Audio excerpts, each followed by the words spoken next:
Assalamualaikum warahmatullahi wabarakatuh.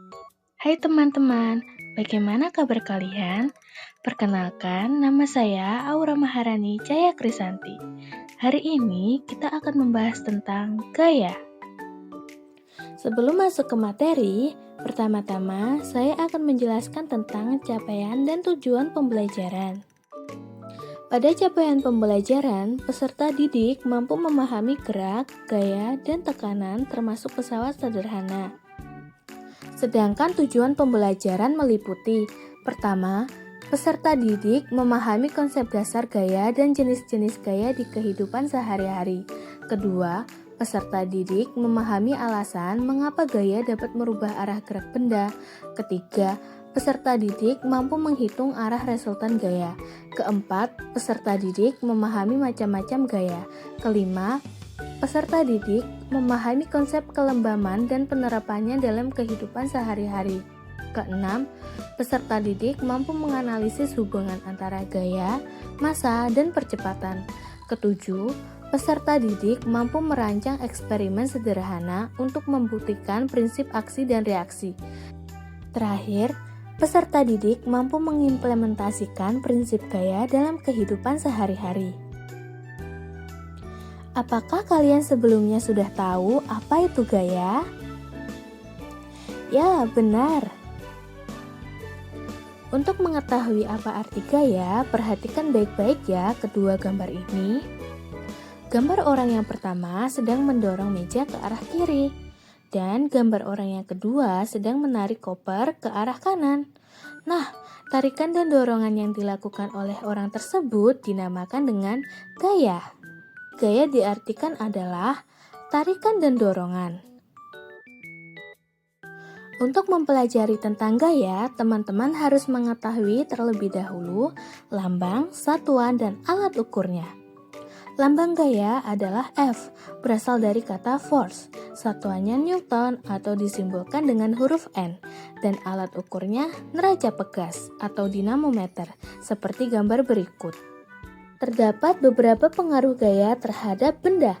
Yang pertama, gaya dapat mengubah arah gerak benda.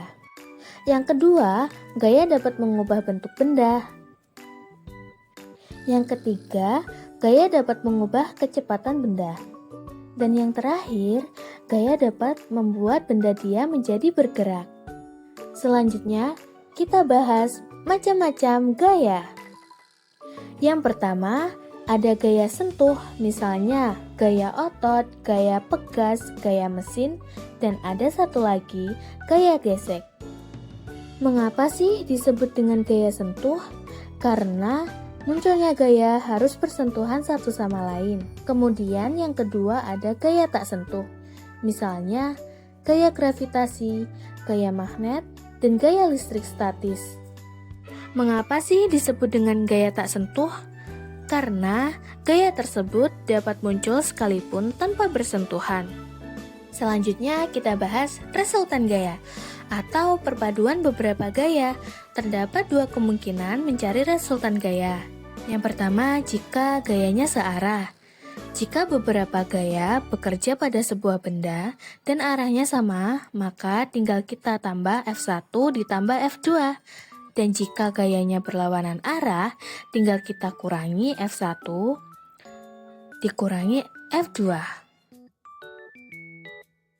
Seorang ahli fisika bernama Sir Isaac Newton pada awalnya duduk di bawah pohon apel. Kemudian, ia memperhatikan buah apel yang jatuh dan ia pun mulai berpikir, mengapa benda bisa jatuh ke bawah? Nah, berkat keuletan dan kepintarannya, itulah ia menemukan konsep teori gravitasi. Sir Isaac Newton mencetuskan 3 hukum. Ada hukum 1 Newton, hukum 2 Newton, dan hukum 3 Newton. Pada hukum 1 Newton berbunyi, benda yang semula diam akan tetap diam dan benda yang bergerak lurus beraturan akan mempertahankan gerakannya jika tidak ada gaya yang mempengaruhi. Nah, untuk hukum 1 Newton dituliskan secara matematis, sigma F atau resultan gaya sama dengan 0. Berikut adalah contoh hukum 1 Newton. Mobil yang semula diam secara tiba-tiba bergerak.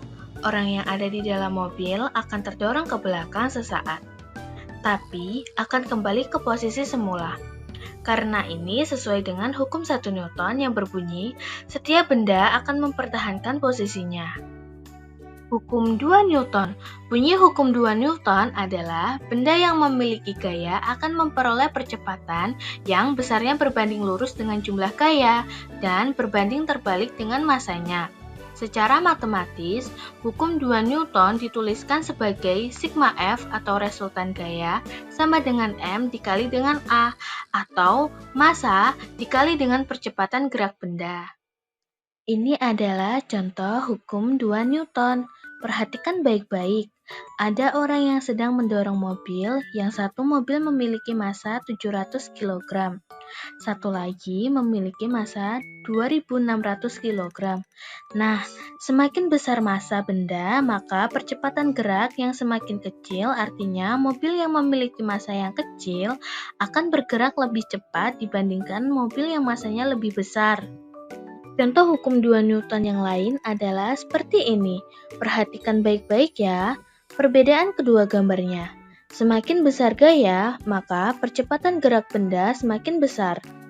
Artinya, mobil yang didorong oleh lebih dari satu orang akan memiliki gerak yang lebih cepat dibandingkan mobil yang hanya didorong oleh satu orang saja.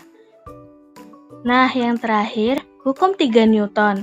Hukum 3 Newton bunyinya, jika kita memberikan gaya aksi pada benda, maka benda akan memberikan gaya reaksi, yang besarnya sama tapi arahnya berlawanan.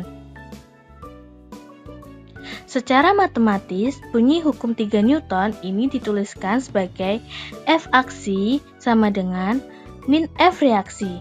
Karena berlawanan, jadi ada lambang negatif. Ini adalah contoh hukum 3 Newton dalam kehidupan sehari-hari. Contoh yang pertama, ada gerakan roket meluncur saat ada gaya dorong yang sangat kuat ke arah bawah, maka roket meluncur ke atas. Contoh kedua, gerakan orang mendayung. Saat dayung digerakkan ke belakang, maka perahu terdorong ke depan. Nah, satu lagi, ada gerakan orang berenang.